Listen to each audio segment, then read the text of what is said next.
Assalamualaikum warahmatullahi wabarakatuh. Waalaikumsalam warahmatullahi wabarakatuh. Bismillahi walhamdulillah, wassalatu wassalamu ala sayyidina rasulillah, sayyidina wa maulana Muhammad ibn Abdullah wa ala alihi wa sahbihi wa mawalah. أما بعد سبحانك لا علم لنا إلا ما علمتنا إنك أنت العليم الحكيم لا حول ولا قوة إلا بالله العلي العظيم. Saudara-saudara kaum muslimin rahimakumullah, satu-satunya manusia yang dalam Al-Quran sudah mendapat jaminan ampun dari seluruh dosa yang pernah dikerjakan cuma Rasulullah orangnya. Quran yang menjanjikan liyaghfira lakallahu ma taqaddama min dzambika wa ma ta'akhkhar. Wahai Muhammad, dosamu yang dahulu, dosamu yang sekarang, dosamu yang akan datang kalau memang ada, seluruhnya sudah mendapat jaminan ampun dari Allah Subhanahu wa ta'ala. Orang yang nyata-nyata sudah mendapat jaminan ampun dari segala dosa ini, ibadahnya luar biasa. Luar biasa bagaimana?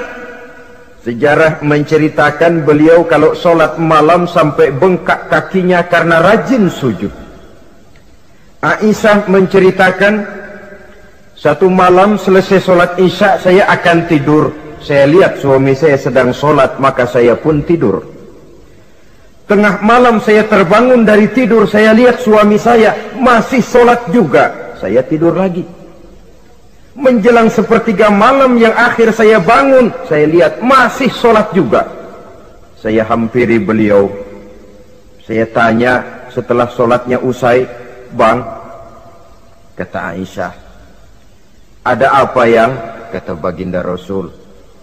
Sebab beliau itu, jangan senyum kalau saya katakan yang di sini. Sebab beliau itu pandai sekali menyenangi hati istrinya.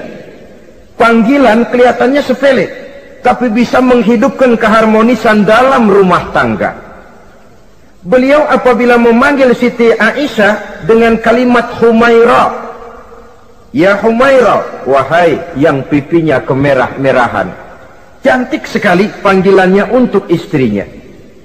Kita kadang-kadang terlalu jujur tapi nyakitin. Mentang-mentang bini hitam kena manggil bini hitam, sini lo. Jujur tapi nyakiti itu. Hadirin yang saya muliakan,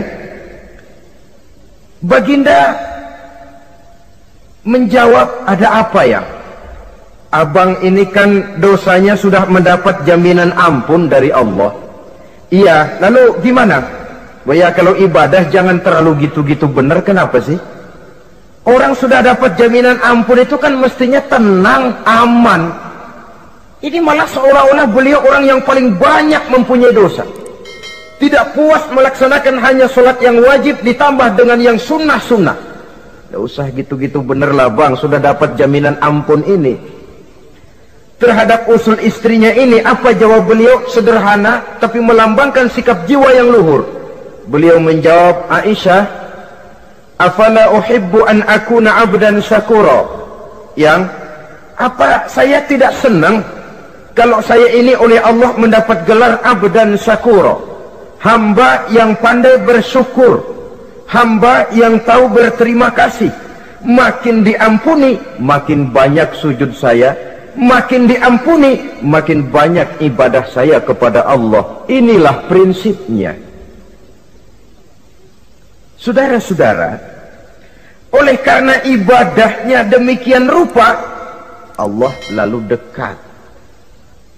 Oleh karena Allah dekat, perjuangan beliau itu, walaupun Quraisy melakukan segala macam cara dan usaha, mengeluarkan segala daya dan dana, kemampuan dan kekuasaan, tidak pernah berhasil mematahkan, walaupun berhasil menekan perjuangan baginda Rasulullah sallallahu alaihi wasallam.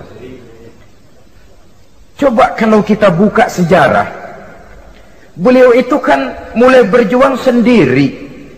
Yang dihadapi masyarakat yang keras, kasar, brutal.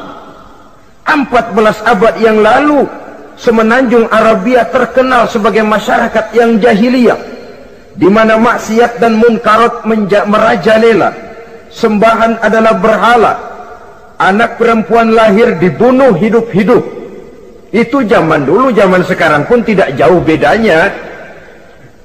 Malah kalau zaman dulu dikubur hidup-hidup, sekarang sebelum lahir sudah dibunuh. Yang namanya abortus itu. Kadang-kadang aneh, kita mengadakan operasi bersih, dilarang buang sampah sembarangan. Kalau sudah buang sampah saja tidak boleh sembarangan, tahu-tahu zaman sekarang ini bayi dibuang di tempat sampah. Bukan lagi kertas, bukan lagi kardus, bayi dibuang di comberan. Kan lebih sadis sebenarnya dari jahiliyah 14 abad yang lalu. Judi di zaman dulu 14 abad yang lalu merajalela, menyentuh segala lapisan masyarakat. Di zaman sekarang pun judi tidak kurang hebatnya, cuma tentu dengan bahasa yang lain. Apalagi di zaman sekarang orang pandai menghaluskan bahasa, mensamarkan istilah.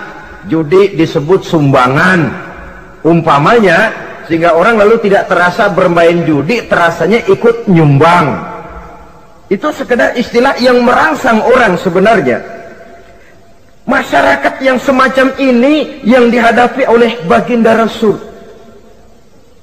Diangkat jadi Rasul umur 40 tahun lalu mulai berjuang. Mula-mula secara sembunyi dakwahnya itu. Dari pintu ke pintu, dari rumah ke rumah, dari orang ke orang. Hasilnya 3 tahun gerilya berdakwah, dapat pengikut tidak lebih 11 orang. Sudah tidak digaji, tidak dapat beras, hidup pun miskin. 3 tahun dakwah, dapat pengikut 11 orang. Ustadz mana zaman sekarang yang masih mau ngajar? Kalau 3 tahun buka pengajian, yang ngaji cuma 11, bubar.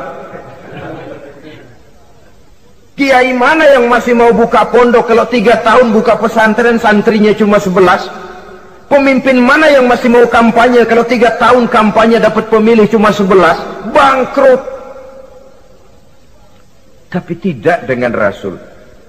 3 tahun berlalu, turun perintah fasda bima tu'mar. Tidak usah berdakwah secara sembunyi, Muhammad sampaikan saja Islam secara terbuka.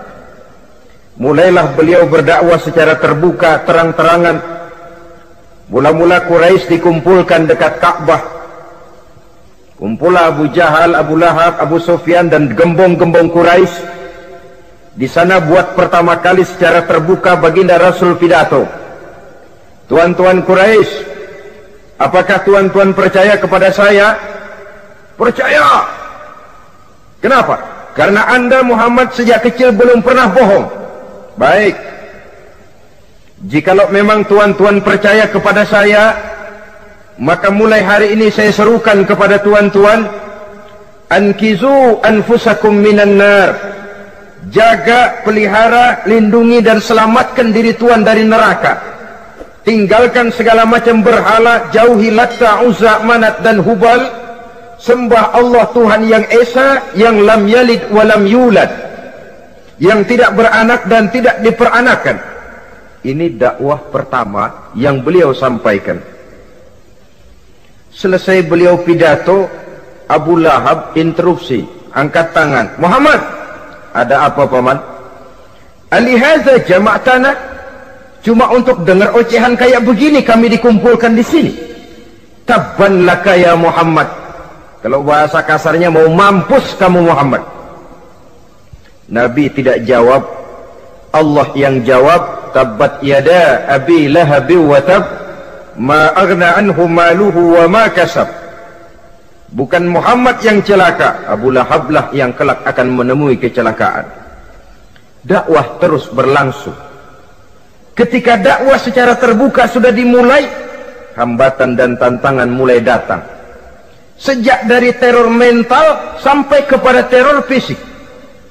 Dan puncaknya terjadi pada saat beliau berumur 53 tahun. di mana Quraisy mengadakan rapat di satu rumah yang disebut Darul Arqam. Kumpulah di situ dedengkot Quraisy. Siapa lagi kalau bukan Abu Jahal, Abu Lahab? Mereka rapat pleno lengkap. Setelah rapat dibuka, kata Abu Lahab kepada Abu Jahal, "Jahal, bagaimana ini Muhammad?" "Iya, bagaimana? Apalagi yang belum kita lakukan," kata Abu Jahal. "Kita fitnah sudah, kita caci maki tiap hari, kita lontari kotoran onta, sahabat-sahabatnya kita bantai, tapi mereka tetap tegar." "Iya," kata Abu Jahal, "dan sekarang ini sahabatnya sebagian berangsur-angsur sudah hijrah ke Madinah. Ini pertanda Islam akan berkembang di kota Madinah. Kalau nanti dia berhasil di Madinah lalu menyerbu ke Mekah, alamat habis kita gulung tikar." "Makanya," kata Abu Jahal, "makanya apa? Makanya dari dulu juga saya bilang, kempesin aja itu." Jadi kalau bahasa okemnya kan begitu toh. "Bunuh saja Muhammad, bunuh." "Iya, soal bunuh sih gampang," kata Abu Lahab. "Tapi Muhammad kan tidak keluar dari batu. Dia punya keluarga, sanak famili dan handai tolan. Kalau keluarganya menuntut balas, bagaimana ini?" "Gampang. Kita kan banyak punya suku. Tiap-tiap suku kan punya juara, tukang-tukang pukul. Sewa saja, tiap suku ambil tukang pukulnya, kita kepung rumah Muhammad, bunuh sama-sama. Kalau keluarganya akan menuntut balas, dia akan berhadapan dengan seluruh suku yang ada di semenanjung Arabia ini. Bagaimana, setuju?" "Setuju." "Nah, sudah. Kapan kita bunuh Muhammad?" "Kapan lagi, tidak usah buang waktu. Besok malam." "Ya, besok malam kita bunuh Muhammad. Tapi awas, semua yang ikut rapat di sini, ingat baik-baik, ini rahasia negara. Besok malam kita akan membunuh Muhammad. Siapa yang berani membocorkan rahasia negara ini, supersip, dianggap menghambat program Quraisy. Itu nanti dijatuhi hukuman berat ya. Jaga rahasia baik-baik bahwa besok malam kita akan membunuh Muhammad. Sanggup?" "Sanggup." Rapat selesai. Hadirin boleh bubar ke rumah masing-masing. Pulang. Namanya manusia, bocor juga rahasia ini. Begitu pulang, cerita sama istrinya, "Bu, anu loh Bu." "Apa Pak?" "Saya tadi ikut rapat." "Rapat apa tuh Pak?" "Besok malam akan ada pembunuhan." Pembunuhan.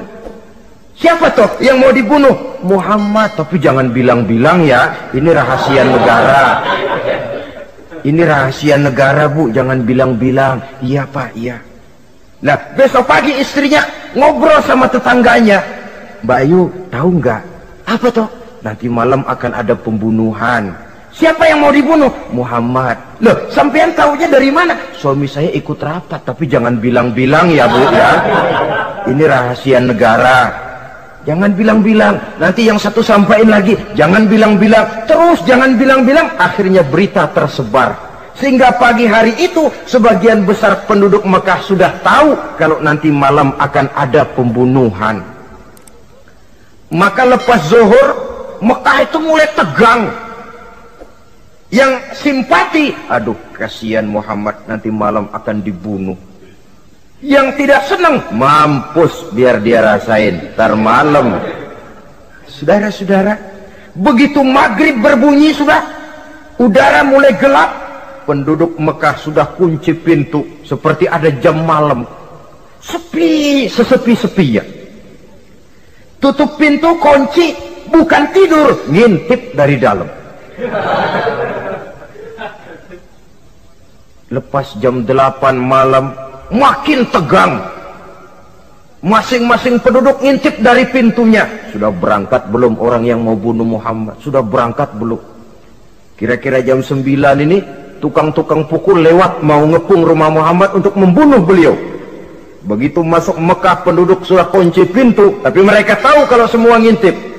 Wah, makin hebat ini yang pemuka Quraisy ini, tukang-tukang pukul ini. Jalannya dibuat gagah-gagah, barisnya dibuat hebat-hebat. Itu injekan tanahnya dalam baris dibuat kenceng-kenceng, brok, brok, brok, brok, kayak serdadu baris. Lewat dekat rumah penduduk pakai batuk lagi. Yang dari dalam ngintip makin ciut. Wah, ini dia yang mau bunuh Muhammad ini. Sampai di rumah Nabi, dikepung rumah Nabi, di pagar betis. Malam itu di dalam rumah cuma Nabi, Abu Bakar dan Ali bin Abi Thalib.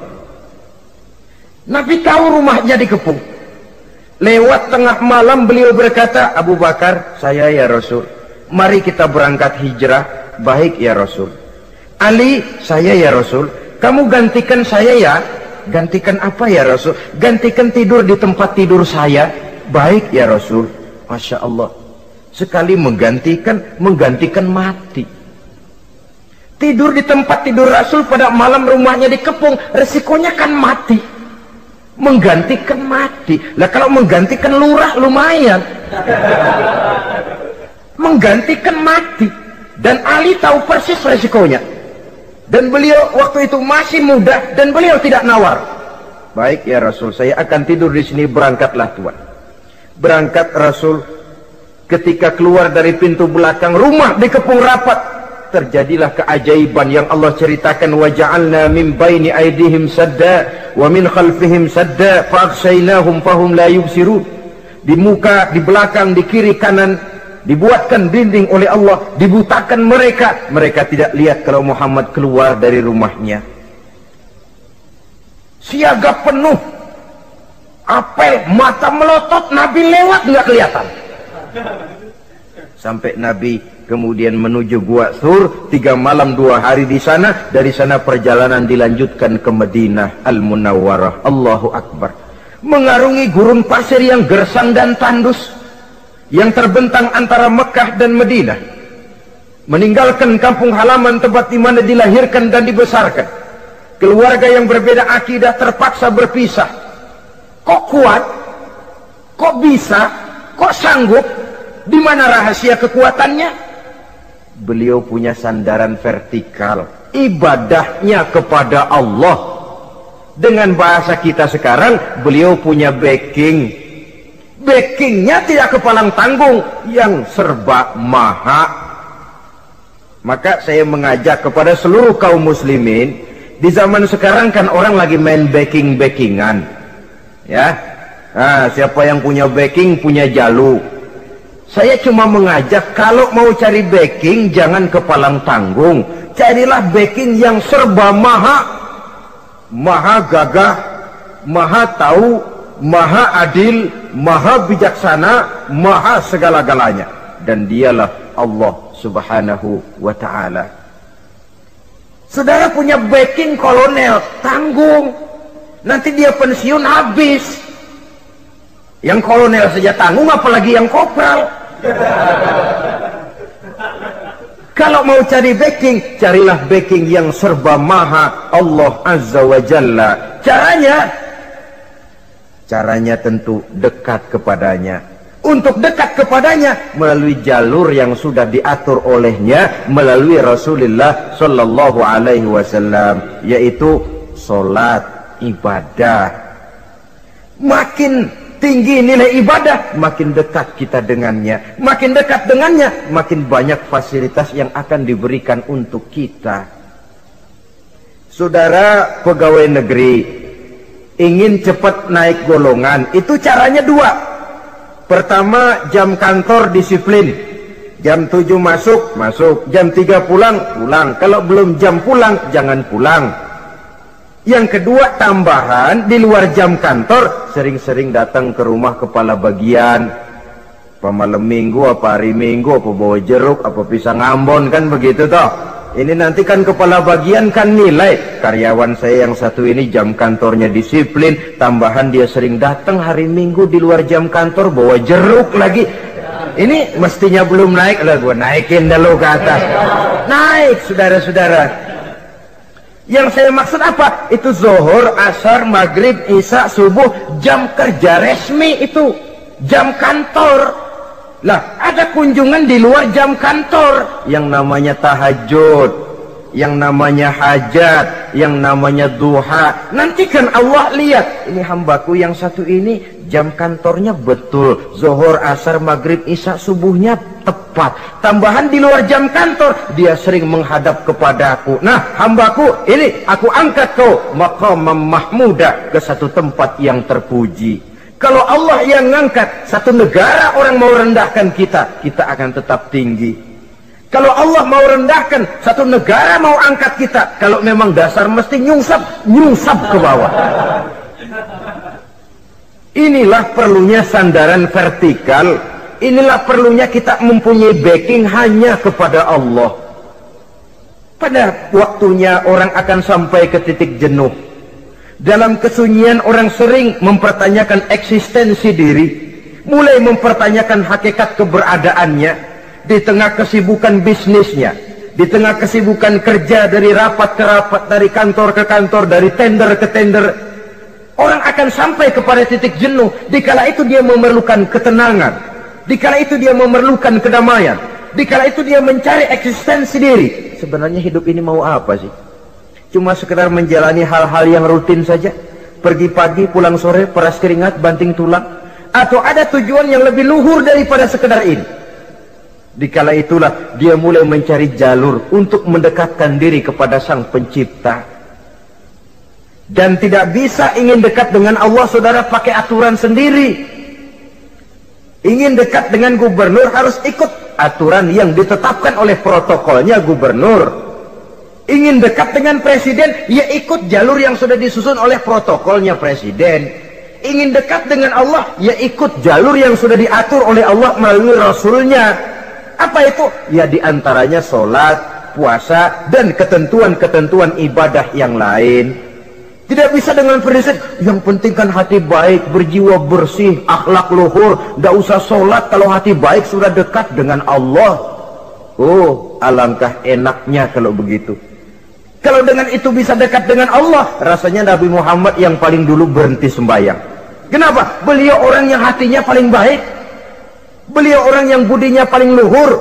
Kalau budi luhur dan hati baik sudah menjamin untuk dekat dengan Allah, Nabi dulu berhenti sholat. Nyatanya tidak.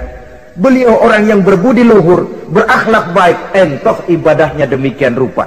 Dan beliau adalah standar untuk kita jadikan contoh dalam mengamalkan ajaran-ajaran agama di kehidupan kita ini. Saudara, itu tadi sepertiga waktu beliau untuk ibadah, untuk Allah. Sepertiga yang kedua dari waktu beliau adalah untuk tugas. Dalam hal ini, sebagai seorang Rasul, menyampaikan risalah Islam berhadapan dengan umat. Yang jadi soal ialah, apa modal utama beliau di dalam melaksanakan tugas? Dan ini nanti sebagai cerminan buat kita. Modal utamanya pertama adalah keteladanan, dan yang kedua adalah akhlak. Sekarang ini kita hampir nyaris mengalami berbagai macam krisis. Yang paling santer kita dengar adalah krisis wibawa. Ada pak guru dicegat muridnya di jalanan, dipukulin karena nggak naik kelas katanya. Nampaknya guru tidak lagi berwibawa. Di satu pihak mungkin karena si guru tidak bisa digugu dan ditiru. Di lain pihak juga murid tidak lagi mengenal arti rasa hormat kepada pak guru. Nah, kenapa krisis wibawa timbul? Karena tidak ada keteladanan. Adapun Rasul, wibawa beliau timbul di tengah umat karena keteladanan ini. Apapun yang beliau ajarkan kepada umat, beliau adalah pelaksana pertama. Dengan kata lain, satunya kata dan perbuatan. Ini yang sangat diperlukan di zaman kita sekarang. Bukan cuma sekedar simposium, muktamar, kongres, rapat besar dengan keputusan bertumpuk-tumpuk kertas di atas meja. tetapi tidak pernah terrealisir dalam kehidupan. Yang kita perlukan adalah satunya kata dan perbuatan, bahwa kalau itu yang diucapkan, itu yang diterapkan. Kalau itu yang diteorikan, itu yang dikerjakan. Keteladanan. Yang kedua, rahasia sukses beliau dalam melaksanakan tugas berhadapan dengan umat, akhlak. Beliau tidak menyampaikan Islam ini dengan kekerasan, tidak juga dengan bujuk rayu harta, tidak pula dengan menakut-nakuti orang. Belum pernah kita baca dalam sejarah beliau teriak-teriak, awas yang tidak masuk Islam dipecat jadi orang Arab. Tidak. Atau dengan bujuk rayu, ayo siapa masuk Islam super mie 2 bungkus. Tidak. Sebab kebenaran tidak bisa dipupuk dengan materi. Kebenaran adalah soal keyakinan, dan keyakinan adalah soal batin. Orang yang beragama karena tertarik kepada super mie, orang yang beragama karena tertarik kepada pakaian, kepada obat-obatan, nilai imannya dipupuk dengan materi. Dan usaha seperti itu sama saja dengan menegakkan benang basah. Dia percaya kepada sesuatu yang dia tidak mengerti. Dia yakin kepada sesuatu yang dia tidak tahu apa bentuk yang dia yakini itu. Alangkah malang dan kasihannya orang yang beragama seperti ini. Tidak demikian dengan Rasul. Islam ini adalah satu keyakinan. Keyakinan terhadap kebenaran hanya bisa ditegakkan dalam nurani manusia yang paling mendasar. Karena itu dia tidak bisa dipaksakan. Dan itu pula sebabnya Quran punya prinsip la ikraha fid din. Tidak ada paksaan dalam beragama. Mau Islam silahkan, tidak mau Islam silahkan. Allah tidak memaksa. Tapi ayat ini jangan disalah pakai. Tidak pernah sholat, ditanya orang, kamu kan Islam kok tidak sholat? La ikraha fid din dong. Salah pakai. Yang tidak ada paksaan dalam beragama itu untuk orang di luar Islam.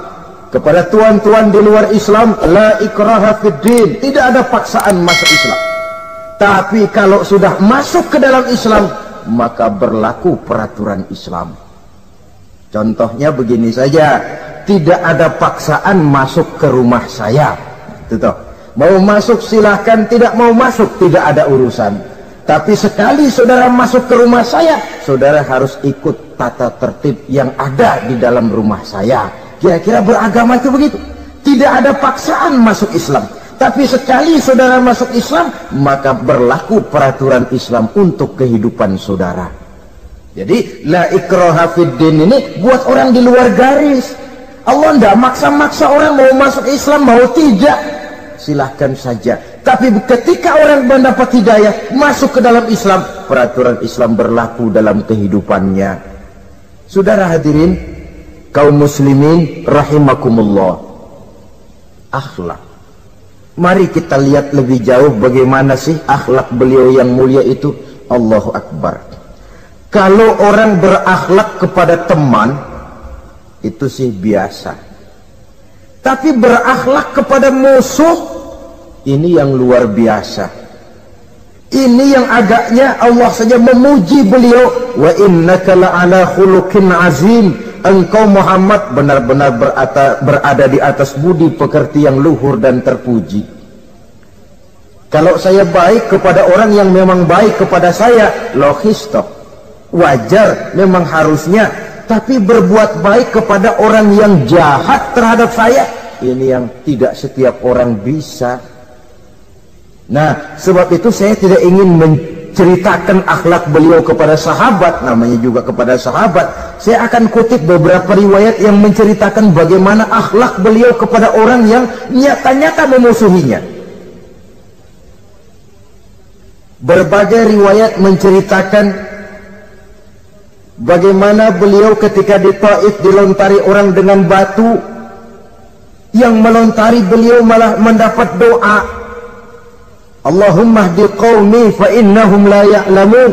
Ya Allah, berikan hidayah, berikan petunjuk kepada yang mereka yang melontari saya dengan batu, karena mereka tidak tahu.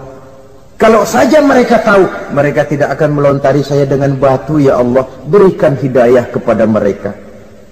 Padahal ketika itu malaikat Jibril menawarkan jasa. Muhammad, kalau kamu mau orang yang melontari kau dengan batu itu hancur, saat ini juga saya angkat Jabal Uhud, saya timpakan mereka biar mati semua. Mau Muhammad? Jangan Jibril, mereka tidak tahu. Kalau saja mereka tahu, mereka tidak akan melontari saya dengan batu. Lebih baik doakan mereka supaya mendapat hidayah dari Allah.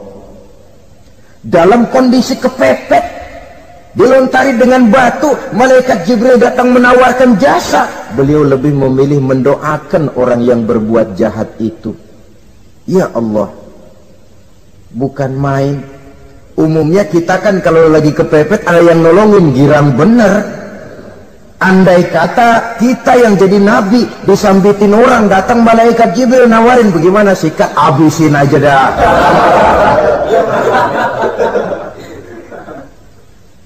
Ini akhlak kepada musuh. Ketika beliau selesai sholat zuhur, istirahat rebah-rebah, tidur-tiduran di bawah pohon kurma, datang orang kafir yang bernama Daksur yang sudah lama mengintip-ngintip, mencabut dan menghunus pedang. Muhammad, kalau ini saat saya tebas batang lehermu, siapa yang akan menolong engkau? Tidak ada. Yang akan menolong saya Daksur? Iya, Allah yang akan menolong saya. Mendengar Allah, Daksur gemetar, keringat dingin bercucuran, pedang jatuh ke bawah, diambil oleh Rasul pedangnya, dibalikan ke leher Daksur. Kalau sekarang saya yang tebas batang lehermu Daksur, siapa yang akan menolong kamu? Tidak ada ya Rasul, kecuali kalau kau mau memaafkan saya. Baik, ambillah kembali pedangmu, kau saya maafkan, dan jangan ulangi lagi perbuatan semacam ini. Lain saat beliau sedang tawaf, diikuti oleh seorang Quraisy kafir. Sambil tawaf, ini kafir Quraisy sudah bawa pisau. Dia pikir, nanti di satu sudut yang agak gelap saya tikam Muhammad dari belakang, saya bunuh dia. Jadi kafir ini pura-pura ikut tawaf. Jahatnya orang kafir itu kan begitu, tawaf ya ikut pura-pura tawaf, ada kesempatan sikat dari belakang. Putaran pertama belum ada kesempatan, putaran kedua makin tegang. Pokoknya begitu tempat agak gelap, cabut pisau, hantam saja sudah Muhammad, biar mati sekali di sini.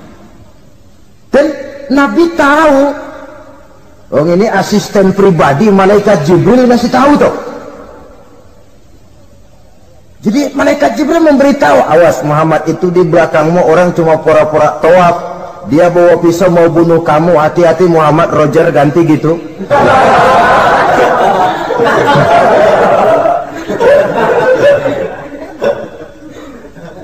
Tahu persis beliau. Sampai di satu sudut yang gelap, si kafir ini mencabut pisau. Nabi nengok ke belakang, menoleh Nabi. Begitu menoleh, Quraisy ini kan ketangkep basah, bahasa Arabnya yumsak mablul katanya, ketangkep basah, grogi, salah tingkah, garuk nggak gatel, kasihan melihatnya sudah. Ya namanya orang ketangkep basah itu, mau alasan apa? Nggak beralasan ya, harus merasa harus membela diri, gemetar nggak karu-karuan. Kata Nabi senyum. Mau apa, Mas? Anu Rasul, ini anu apa? Anu. Sudah, saya kan tahu kamu mau bunuh saya toh. Sudah, saya sudah tahu kok. Kamu jangan pura-pura. Kamu kan mau bunuh saya kan? Terus terang saja. Iya Rasul, iya. Sekarang gimana? Enggak berani Rasul, minta maaf saja.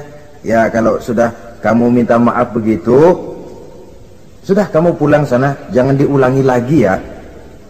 Begitu mudah beliau memaafkan orang yang nyata-nyata mau menghabisi nyawanya, sepanjang itu belum terwujud, sepanjang itu belum terbentuk dalam artian real. Sangat mudah beliau memaafkan orang. Saudara hadirin kaum muslimin rahimakumullah,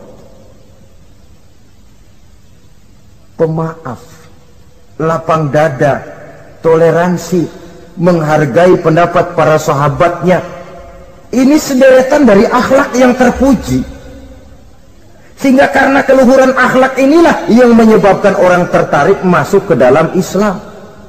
Beliau berprinsip apa? Basiru wala tunaffiru, yassiru wala tu'assiru. Gembirakan orang, jangan ditakut-takuti. Mudahkan persoalan orang, jangan dibikin sulit. Ini kan satu prinsip yang sangat baik dalam melaksanakan dakwah, dalam menyampaikan misi. Apapun tugas kita di masyarakat, sebagai pegawai pemerintahan, pejabat negara, pedagang, pengusaha, seniman, ustadz, mubaligh, kiai, ulama, dalam berbagai profesi, modal utama untuk sukses adalah akhlak.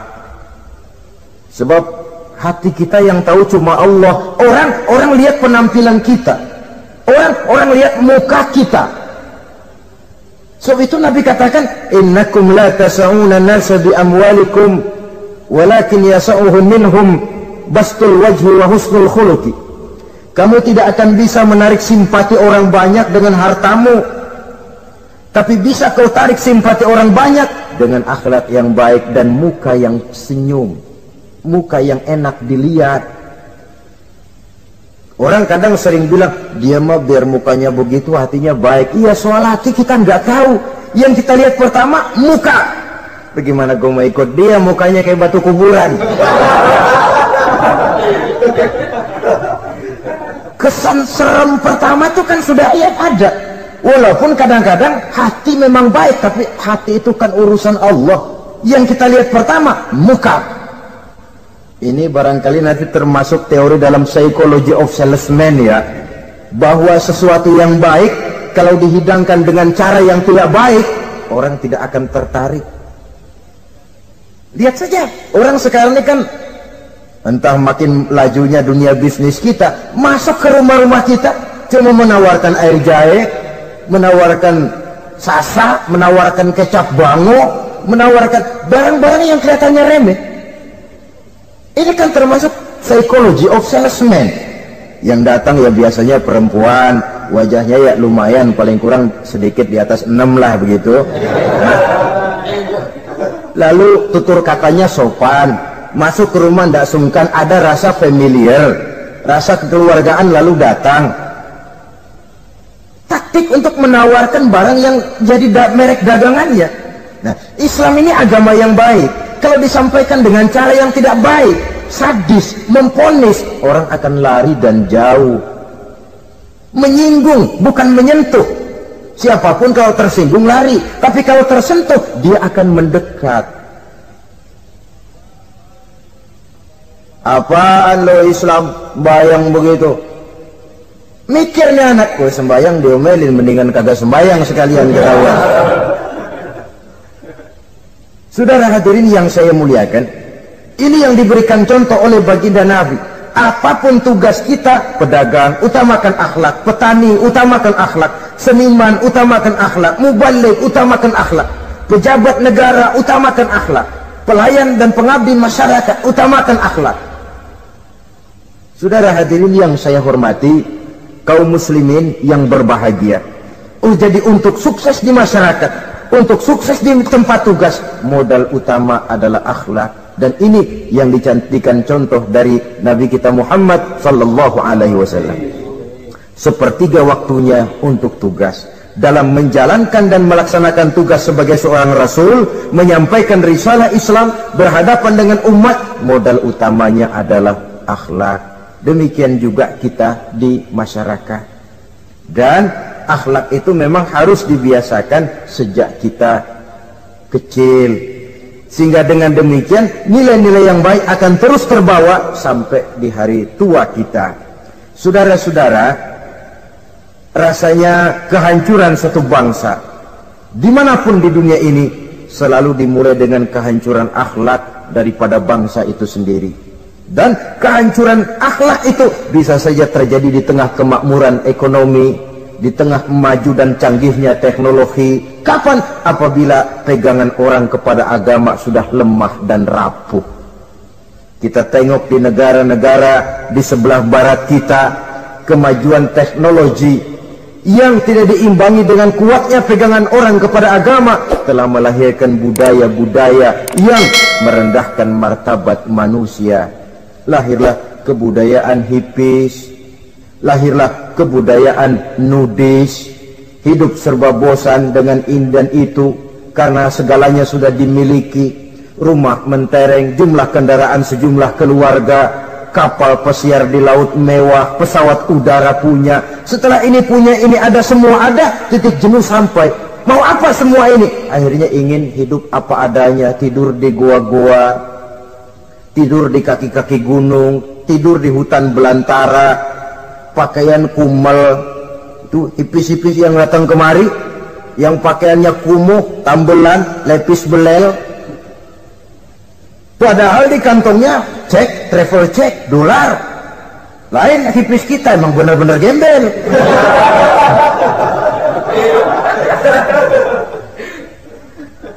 Merasa jenuh, merasa bosan. Bahkan sebuah berita dari Jerman, orang terlalu kaya, pulau dibeli. Di pulau itu dia bikin satu klub yang bernama klub nudis. Setiap anggotanya boleh masuk ke pulau itu dengan catatan tidak boleh pakai pakaian selembar pun, alias bugil, telanjang bulat. Sudah telanjang bulat itu. Dan di sana berlakulah apa yang disebut serba boleh. Jadi kalau di sana kesana saudara bawa istri masuk anggota, ya silahkan saja. Istilah tukar pakai, simpan pinjam, bisa-bisa saja, asal suka sama suka. Asal perbuatan yang dianggap tidak merugikan orang lain, suka sama suka, sudah tidak bisa dituntut oleh norma yang berlaku. Ya. Itulah sebabnya kita sering prihatin bahwa kemajuan sering membawa pergeseran nilai. Apabila kita tidak bisa menghindarkan diri dari proses pergeseran nilai, setidaknya kan kita bisa menjaga diri jangan sampai hanyut oleh nilai-nilai yang negatif. Akhlak, baik sebagai muslim, baik sebagai bangsa Indonesia yang berkepribadian luhur, itu merupakan cerminan kita. Saya prihatin, belum lama diselenggarakan kontes bibir terindah. Kontes bibir terindah itu kira-kira apa manfaatnya? Apa yang jadi ukuran? Dan bukankah bibir karunia Tuhan? Ya kalau yang bibirnya mungil bisa ikut kontes lah, kalau yang jebleh gitu.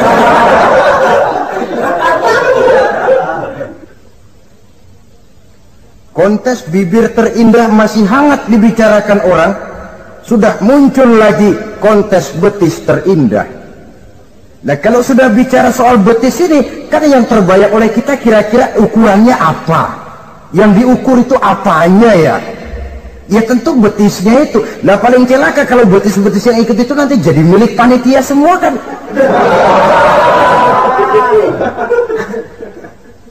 Yang tidak usah kita mengukur dengan kacamata agama, dengan budaya kita sebagai bangsa Indonesia yang berfalsafahkan Pancasila, rasanya mendengarnya saja kok sudah tidak sah gitu loh.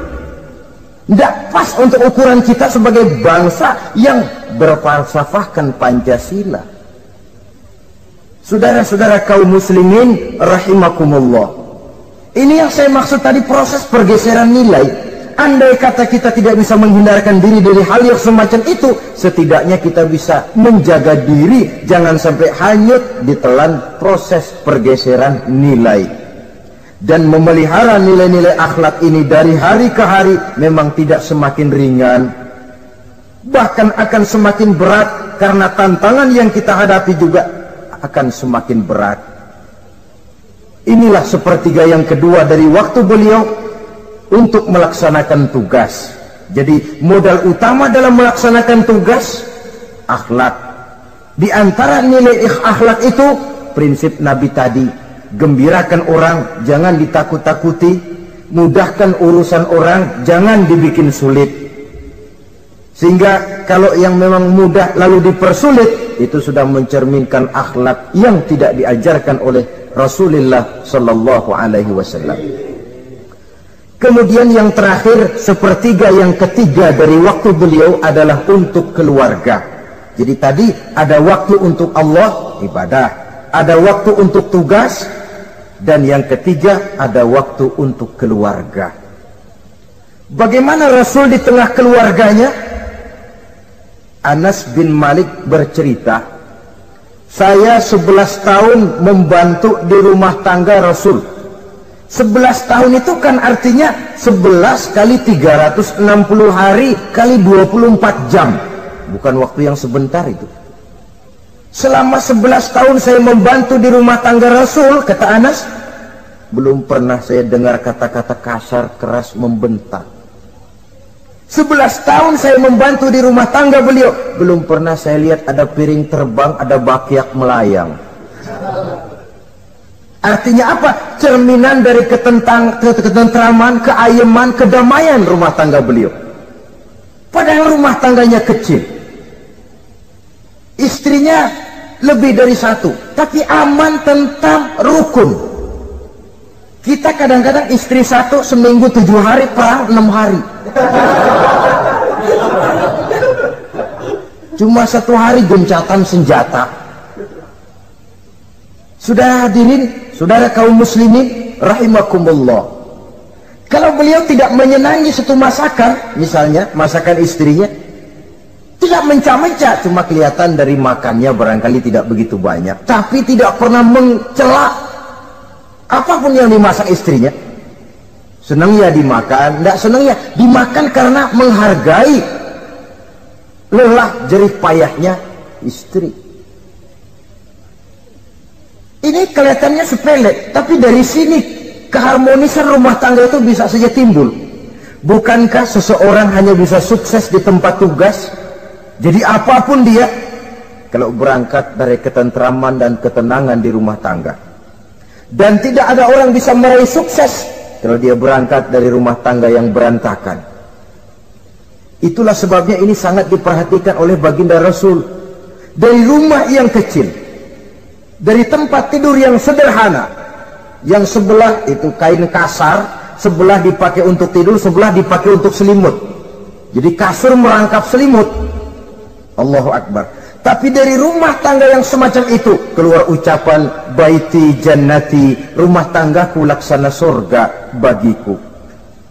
Di mana sih rahasianya? Karena rumah tangga beliau didirikan di atas ajaran agama. Agama membuat suami istri tahu hak dan tahu kewajiban.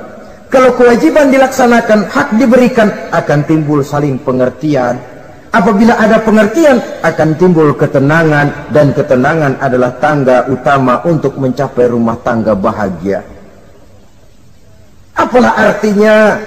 Seperti banyak istilah orang, rumah bertingkat, uang banyak berlipat-lipat, kendaraan serba mengkilat, istri pun cantik memikat, kadang-kadang jumlahnya 4, tapi tiap hari kiamat. Tidak pernah ada ketenangan dan kedamaian di rumah itu. Saudara hadirin, lebih celaka lagi sudah rumah gubuk berantem melulu. Sudah kiamat itu, sudah kiamat. Jadi dengan adanya pelaksanaan kewajiban, pemberian hak, timbul pengertian. Pengertian membawa ketenangan. Suami keluar rumah, istri tenang di rumah. Suami meninggalkan istri pun hatinya tenang dan tentram, tidak was-was, tidak berpikiran nanti kalau saya lembur ini istri ngompreng, tidak. Si istri pun lega melepas suami karena ada keterbukaan. Ini kan menurut angket terakhir loh ya, yang diadakan oleh beberapa majalah di ibu kota ini, di ibu kota katanya, dari sejumlah laki-laki yang disebarkan angket, ternyata jika ada 3 laki-laki, 2 nyeleweng. Jadi angka penyelewengan itu 2/3 dari jumlah laki-laki itu menyeleweng katanya. Ya mudah-mudahan yang kumpul di sini termasuk 1/3 yang nggak nyeleweng itulah. Dan tidak semua bentuk penyelewengan itu karena alasan ekonomi, bukan pula karena alasan ketidaksetiaan istri, tapi merupakan cerminan dari sikap hidup di mana orang jauh dari nilai-nilai agama, sehingga penyelewengan itu dianggap sesuatu yang manusiawi, biasa-biasa saja, bahkan kadang-kadang ikut membentuk status sosial, melahirkan kebanggaan. Innalillahi. Orang kalau sudah bangga, nyeleweng bangga, nah, itu kiamat sudah. Sama saja, bikin dosa ketawa, waduh, itu malaikat gemes benar. Udah bikin dosa cengengesan, cengir, udah ada rasa nyesel, udah ada rasa takut, udah ada rasa bersalah, biasa gitu. Saudara hadirin yang saya muliakan, ini kan cerminan dari rapuhnya pegangan orang kepada agama. Jadi untuk membina rumah tangga yang bahagia ini, sepertiga dari waktu untuk di tengah keluarga, menghidupkan nilai-nilai agama di rumah tangga kita. Oleh karenanya, pada bagian akhir dari pertemuan yang singkat ini, saudara-saudara, saya mengajak, marilah pandai-pandai membagi dan mengatur waktu. Ada waktu untuk Allah, ada waktu untuk tugas, ada waktu untuk keluarga. Syukur kalau ada keseimbangan. Tapi kalau tidak, istilah usul fikih itu tatimul aham minal muhim, mendahulukan yang terpenting dari yang penting. Kalau ada 3 persoalan semuanya penting, tentu di antara 3 ini kan ada yang lebih penting, yang itulah yang dikerjakan lebih dulu. Dan ini tidak berarti bahwa penjatahan waktunya harus sama. Untuk ibadah dalam sehari semalam sekian jam, untuk tugas sekian jam, untuk keluarga sekian jam. Tidak bisa kita targetkan begitu. Dan yang dimaksud di sini pun adanya pengaturan. Pengaturan tidak berarti bahwa harus sama waktunya, tidak. Kita melihat kepentingannya. Saudara hadirin, sama saja di zaman sekarang, kalau dengan pembangunan kita ingin menciptakan pemerataan di kalangan rakyat, itu tidak berarti bahwa rakyat Indonesia ini standar ekonomi harus sama semua seperti yang dicita-citakan komunis. Tidak bisa. Menciptakan pemerataan artinya kalau yang kaya bisa semakin kaya, kenapa yang miskin tidak bisa naik jadi sedikit kaya? Dan artinya menciptakan kesempatan kepada setiap penduduk Indonesia untuk merubah tahap dan taraf kehidupannya.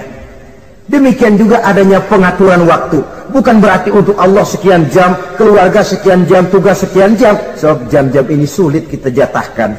Kadang-kadang tugas, kadang-kadang keluarga, kadang-kadang ibadah kita sedang gandrung. Yang penting ada keseimbangan dalam cara kita mengatur waktu itu.